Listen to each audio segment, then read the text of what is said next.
If I hadn't forgotten my passport that morning, I might still be living the life I thought I had. But fate has a cruel sense of humor. The moment I turned back to grab my documents, I had no idea I was walking into the beginning of a nightmare. My name is Olga. I was 24 when everything fell apart. My husband Oleg and I had just welcomed our baby boy Roman into the world. That morning, we were on our way to the registry office to officially register his birth. It was supposed to be a happy day, but then I realized I had forgotten my passport. I told Oleg I'd be right back. We lived with my grandmother, Valentina Petrovna, in her spacious 3-bedroom apartment. She had raised me after my parents died when I was a child. We were close, incredibly close, and I trusted her more than anyone in the world. When I walked in, I found her in the kitchen, smiling like a schoolgirl, pouring champagne into 2 flutes. One of them was for a man I didn't recognize. "Edek," she beamed, "this is my granddaughter, Olga." The man, older, well-groomed, too charming, gave me a polite nod. I didn't know what to think. My grandmother? In love? Later that evening, I told Oleg about it. I expected him to laugh, maybe be a little surprised. Instead, he went cold. "Do you know what'll happen if she signs that apartment over to him?" he snapped. "We'll be out on the street." "She wouldn't do that," I argued. "She's smart. Besides, I saw the documents. She left the apartment to me." Oleg didn't believe me. And to be honest, a part of me was beginning to doubt too. But life went on. Grandma kept seeing Edek, and she was happier than I'd seen her in years. She started going to dance classes again, dressing up, wearing perfume. I wanted to believe her happiness was genuine, that she wasn't being used. Until the heart attack. I still remember that night, the sound of her collapsing, the empty pill bottles, the panic in my chest. She had taken too many of her heart medications with alcohol. I blamed myself. I should have been more attentive. I should have stopped her. When the doctor came out and said she didn't make it, I broke. That apartment wasn't just her home. It was mine. It was where I grew up. It was all I had left of her. The days that followed were a blur. Edek offered to help us, offered to babysit Roman, run errands, even stay for dinner. I wanted to believe he was being kind. I wanted to believe my grandmother hadn't made a terrible mistake. Then I found the flyer. It was tucked into our mailbox, a real estate company advertising luxury countryside homes in exchange for old city apartments. The idea sounded like a fantasy, but the photos were breathtaking. A garden. A lake. Peace and quiet. I called the number out of curiosity. A man named Konstantin answered. He was smooth, persuasive, said all the right things. "Give us your apartment," he said, "and in return, we'll give you a dream." The house wasn't built yet, but he promised it would be soon. And while we waited, we could keep living in our apartment. They wouldn't sell it until the house was finished. It sounded too good to be true. But I was tired. Tired of cramped rooms, of the city noise, of feeling like a child in my own home. I wanted to do something for our family, to prove to Oleg that I could make decisions too. So I signed the papers. I didn't tell Oleg. I wanted it to be a surprise. When the realtors showed up a week later to assess the apartment, Oleg was furious. "You what?" he shouted. I tried to explain. I showed him the brochures, the agreements, the dream we could have. "You gave them the apartment? And we get nothing until the house is done?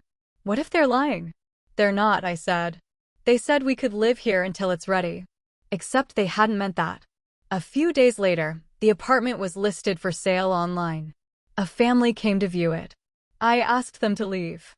I was shaking. That night, Oleg sat me down. "You don't even know who these people are," he said.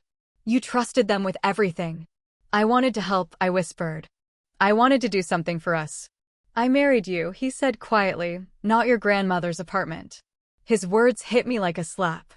I had never felt so small. And then, like a cruel twist from the universe, Edek came by, asking to take Roman for a walk. He smiled, told me to relax. Said he'd bring him back in an hour. He didn't. An hour passed. Then 2. Then 5. I called his phone. No answer. I ran to his building. No one had seen him. He had vanished with our son. I was screaming his name into the wind, praying someone, anyone, would have seen them. Roman. Edek. Where are you? Nothing. The streets were empty. The sun was setting, and my baby, my tiny, helpless baby, was gone. By the time Oleg got home, I was in full panic. My hands trembled as I held the phone. I had already called the police 3 times. They said they were looking, but I didn't believe them. How could they understand the urgency in a mother's chest? He took him, I sobbed. He took Roman and disappeared. Oleg didn't say a word. He grabbed his coat and phone and stormed out. I didn't know where he was going. Maybe to hunt him down. Maybe to scream at the sky like I had done. I curled up on the floor of the nursery, clinging to Roman's blanket, begging whatever God was listening to bring him back. 3 hours later, the intercom buzzed. I nearly fell down the stairs as I ran to answer. On the other end was a grumpy voice. Your child is downstairs. The concierge. I sprinted outside. There he was. My son, bundled in his jacket, sleepy, unharmed, thank God. The concierge said an old man had dropped him off and left without a word. No note. No apology. Oleg arrived a minute later, breathless, red-faced, fists clenched. We hugged Roman so tight he started to cry. I didn't even care. I needed to feel his weight in my arms. That night, we didn't sleep. The next morning, I did something I never thought I'd do. I visited the notary who had signed off on the apartment agreement. Her name was Irina. She looked polished, professional, and completely unfazed by the desperate woman sitting across from her desk. I believe I've been tricked, I told her. I signed over my apartment under false pretenses. The house I was promised, it doesn't exist. The man who took my son, he's involved. She raised a brow. Was there a witness to the coercion? What? No, I wasn't coerced.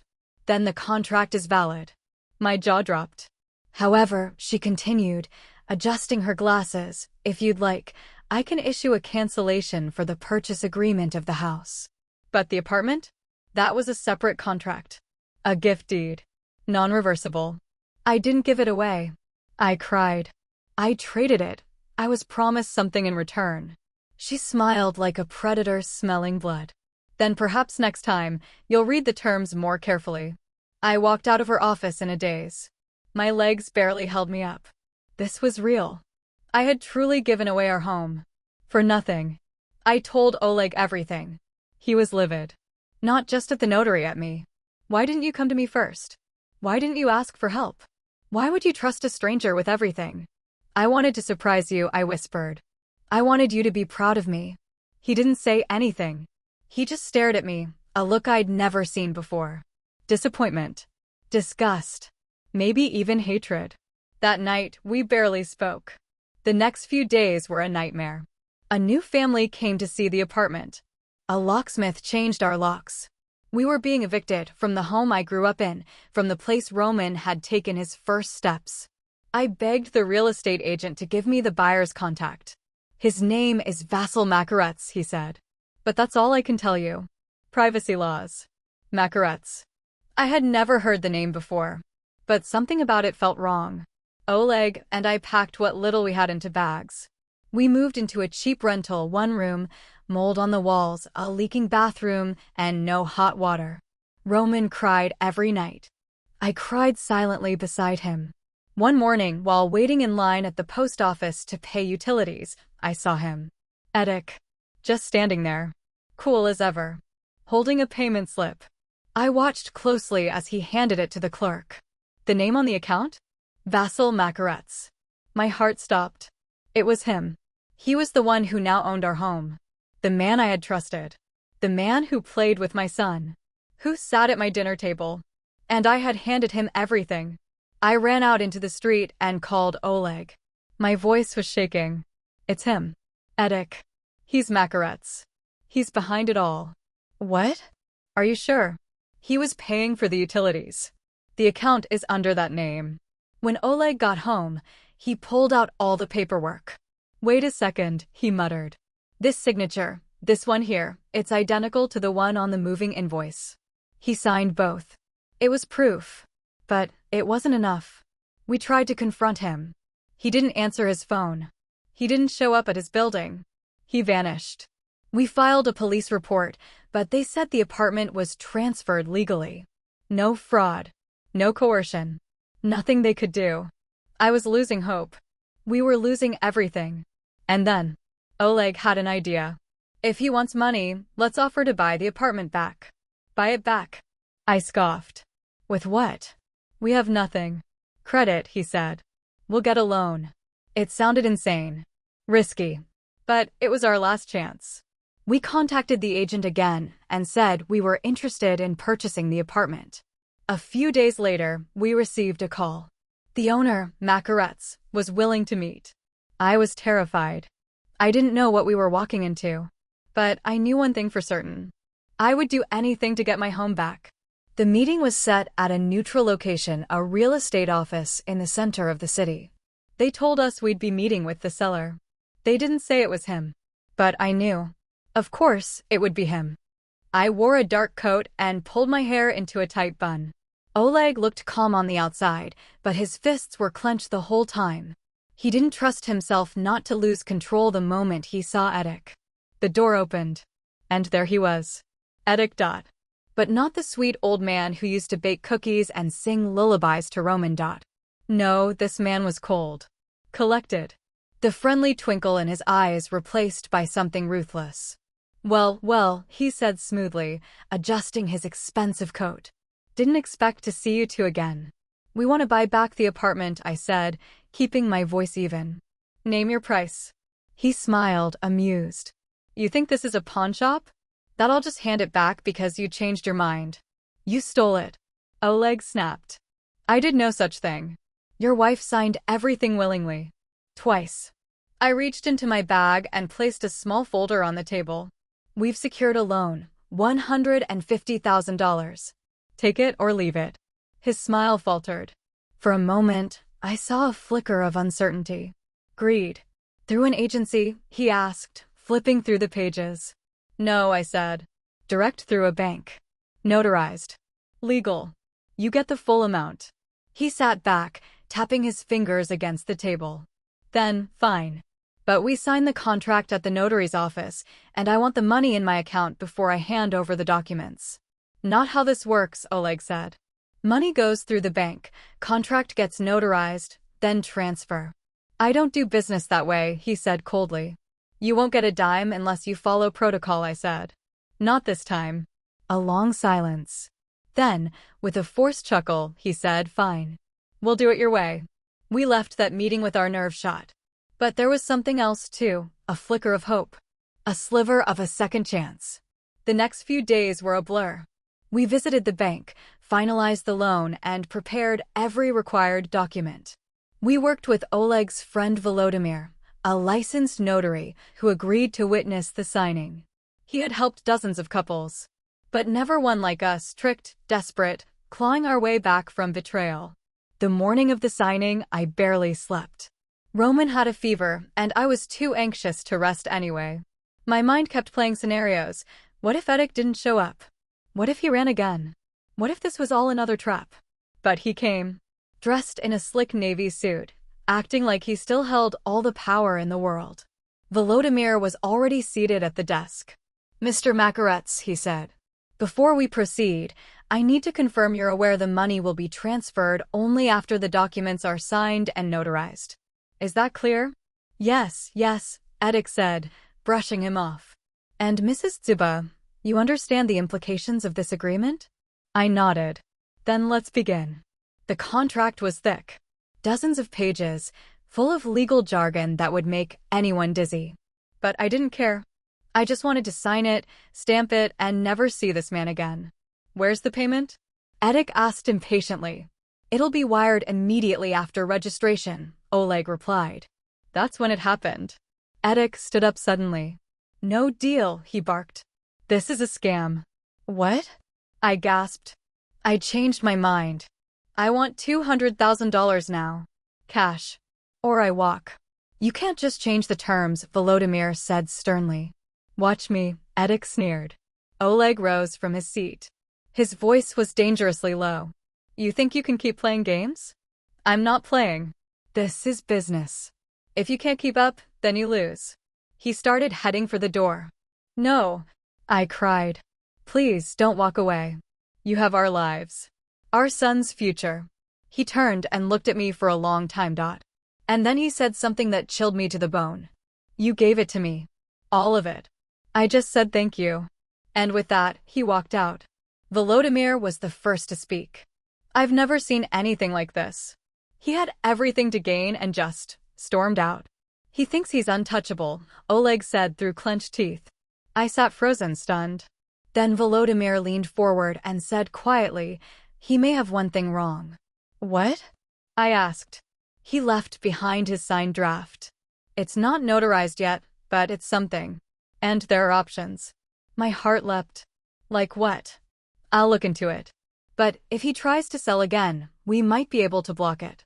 That evening, we returned to the tiny rental apartment, exhausted.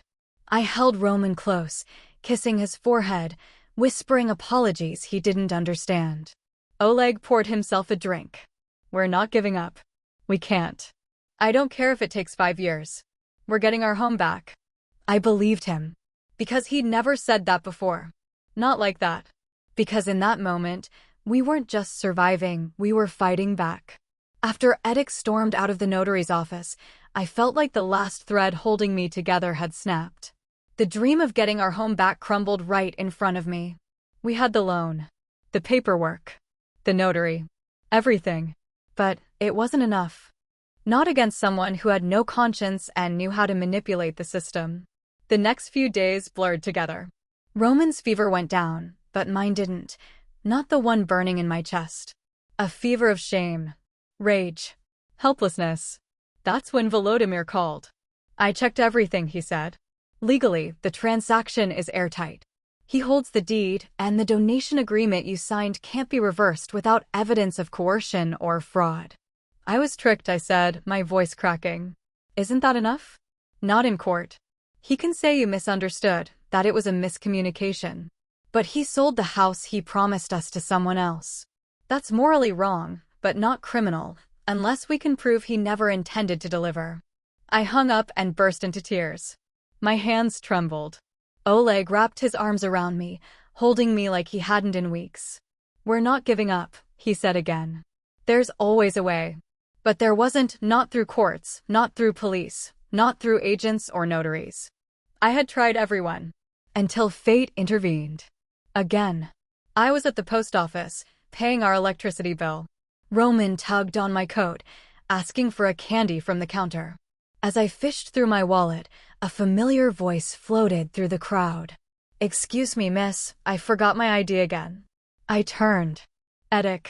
Standing 2 windows down, smiling sheepishly at the postal worker. I ducked instinctively, heart pounding. But then something clicked in my brain. Why is he here? Why this post office? I slowly stepped around a pillar and peered again. He was holding a stack of papers. Utility bills. Not for our apartment, but for someone named Makaret's vassal Stanislavic. My jaw dropped. That was the name on the deed. The one he used to register our apartment under. He was paying the bills. Why would he do that unless he was Makaret's? Unless he wasn't just involved. He was Makaret's. I waited until he left and ran to the window. Excuse me, I whispered to the clerk. That man, can you tell me what those payments were for? Sorry, she said, shaking her head. Privacy laws. I'm his niece, I lied. I just want to make sure he's not forgetting anything. She hesitated. They were for an apartment on Kharkivskshis. Our apartment. That was it. That was the thread. I didn't even wait. I ran all the way home, Roman bouncing in my arms. Oleg. I shouted the second I walked in. It's him. It's Edek. He's Makaret's. We spent the entire night pulling out every document, every contract. We compared signatures, cross-checked numbers. I even found a receipt for moving boxes he helped us carry when we first talked about the new house. His signature matched the one on the deed. On the donation form. On the scam contract. Oleg stared at the papers, his hands shaking with fury. He took everything from us. Lied to our faces. Played the grieving widower while robbing us blind. Now what? I whispered. He looked at me. We take it back. That night, we devised a plan. One final shot. If it worked, we'd get our home back. If it failed, we'd lose everything. Even the hope. It started with a phone call. "Hello, this is Oksana," I said, using a fake name. "I'm interested in the apartment on Kharkivskshis. Is it still available?" A pause. Then, "Yes. When would you like to see it?" "Tomorrow morning," I said. "And I'd prefer a female agent." That next day, I showed up alone, pretending to be a buyer. As I stepped inside my apartment, I almost broke down. The curtains were different. The walls had a new coat of paint.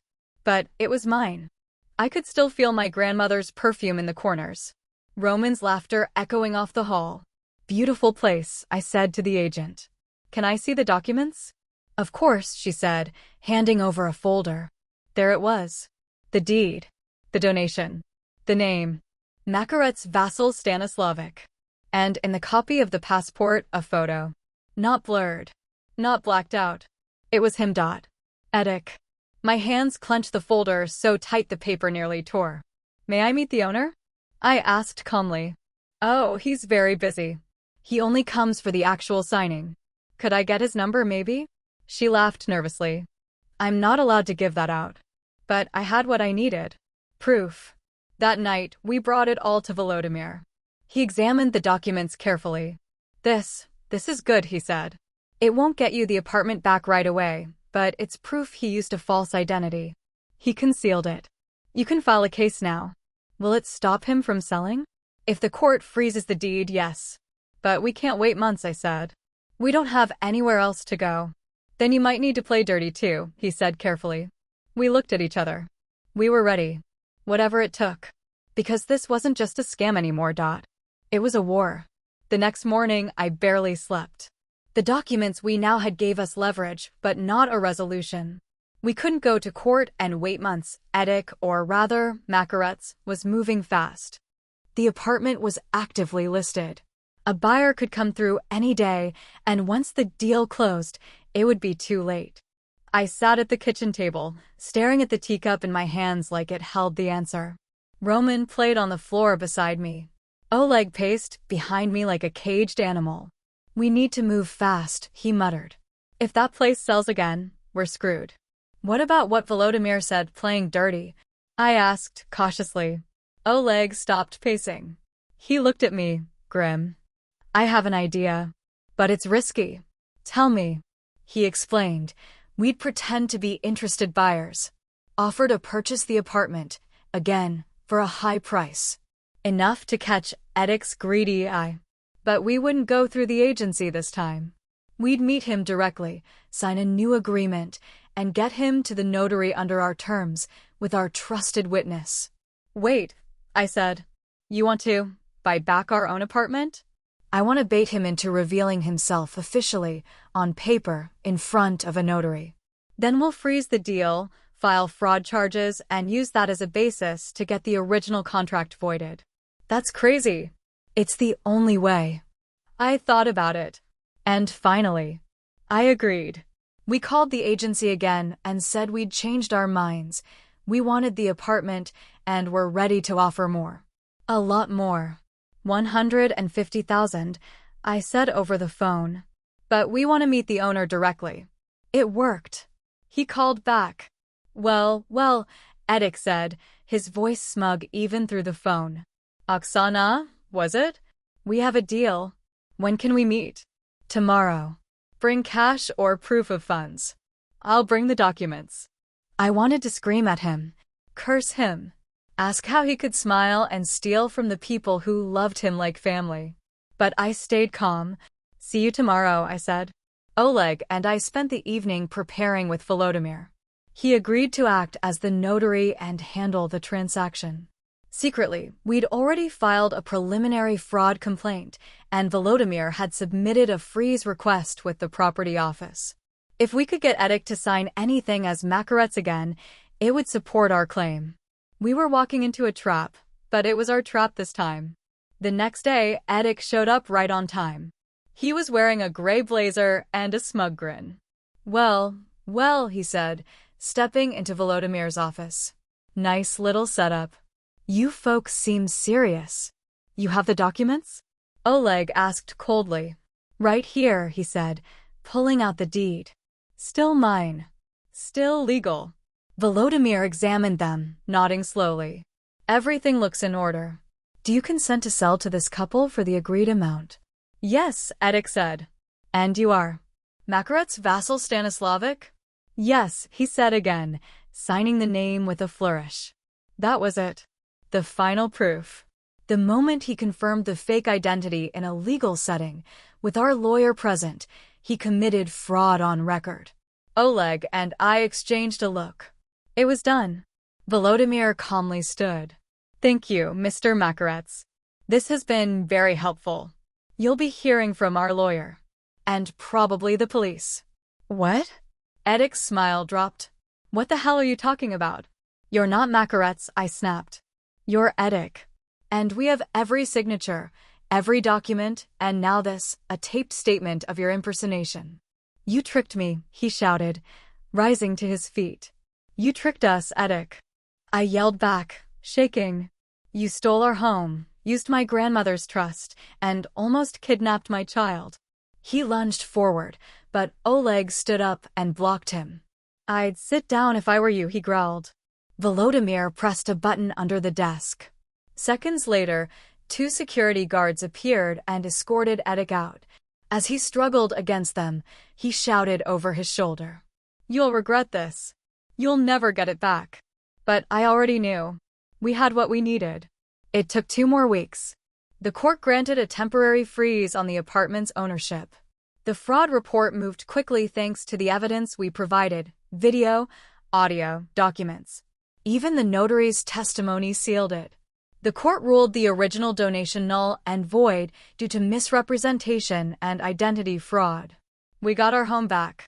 The day we received the final papers, I stood in the doorway of our old apartment, now ours again, and cried. Roman ran inside like he'd never left. Oleg hugged me from behind. We did it, he whispered. We did, I said. We really did. I'd never trusted myself much before. I always thought Oleg was the strong one, the practical one. But now, I knew I had that strength too. We had been scammed, betrayed, stripped of everything. But we fought back, and we won. We were finally home. The walls still smelled like dust, the locks were changed, and most of the furniture had been moved out or damaged, but it didn't matter. It was our apartment again. Roman ran from room to room, laughing, his little feet thumping on the wooden floors. Oleg dropped our bags in the hallway, turned to me, and for the first time in weeks, smiled. Not the forced smile I'd gotten used to. A real one. We were exhausted, emotionally drained. But we were back where we belonged. I sat down on the edge of the bed and took a deep breath. The quiet wrapped around me like a blanket. But it didn't last long. There was a knock on the door. I froze. Oleg walked to answer it cautiously. I peeked over his shoulder. It was the police. 2 officers. Calm. Serious. Good evening, the taller one said. Is this the residence of Oksana and Oleg Zuba? Yes, I said nervously. Is something wrong? We're here regarding the investigation into Eduard Petrovic, also known as Makaret's vassal Stanislavic. I felt my heart pound. Did something happen? We'd like you both to come down to the station. There's been a development. We sat across from the officers in the interview room. They offered us water. The fluorescent lights buzzed overhead. I held Oleg's hand tightly. The officer pulled out a thick folder and set it on the table. Your complaint, he said, was just the beginning. What do you mean? Oleg asked. Eduard, or whoever he truly was, had done this before. Many times. He had a long history of identity fraud, real estate scams, and predatory targeting of elderly women with property. My grandmother hadn't been his first victim, just his last. We were able to track him down through your documentation, audio recordings, and testimony, the officer explained. He's now in custody. But we may need you both to testify in court. I nodded immediately. I'll do whatever it takes. Oleg added, he nearly ruined our lives. He's facing serious charges. And thanks to you, we're building a strong case. That night, as we left the station, I felt lighter. Like I wasn't carrying a secret anymore. Like justice might actually be served. Weeks passed. Roman celebrated his second birthday surrounded by balloons and the smell of cake. We didn't have much money, the legal fees and temporary housing had drained us, but we had peace. Oleg found new freelance work, and I picked up part-time shifts after my university lectures. We were rebuilding. Together. One evening, after Roman went to bed, I pulled out a photo of my grandmother. Her soft eyes. Her knowing smile. I touched the corner of the frame. "Thank you," I whispered. "For trusting me. For giving me the strength I didn't know I had." I imagined what she might say if she saw us now. Maybe something like, "You finally learned to fight for what's yours." And I had. Then, out of the blue, came a letter. It arrived in a plain envelope. No return address. Just my name in unfamiliar handwriting. I opened it with trembling hands. Inside was a single page. "I know you hate me. I don't expect forgiveness. I was desperate, stupid, and greedy. But I never meant to hurt the child. I just wanted what I thought I deserved. Tell Roman I'm sorry." I stared at it for a long time. Part of me wanted to rip it to shreds. But another part, a softer, quieter part, felt closure. He was behind bars. The damage was done. But maybe, just maybe, guilt caught up to him too. I folded the letter and tucked it away. Not to forget, but to remember how far we'd come. Today, the apartment looks nothing like it did before. New curtains. A fresh coat of paint. A small gallery wall with pictures of our family. But one thing hasn't changed. This is our home. Not just a place to live, a symbol of everything we overcame. I walk past Roman's room each night and pause at the door, just for a moment. He's usually fast asleep, hugging the teddy bear that Oleg won at a carnival the week we moved back in. I whisper goodnight and tiptoe away, holding my breath so the floorboards don't creak. Sometimes I wonder how our life might have gone if I hadn't made that mistake. If I hadn't signed that paper. If I hadn't trusted too easily. But those thoughts don't last long anymore. Because now I know. I'm not weak. I'm not naive. I'm a mother. A wife. A fighter. And when the world tried to steal everything from me, I fought back. And I won.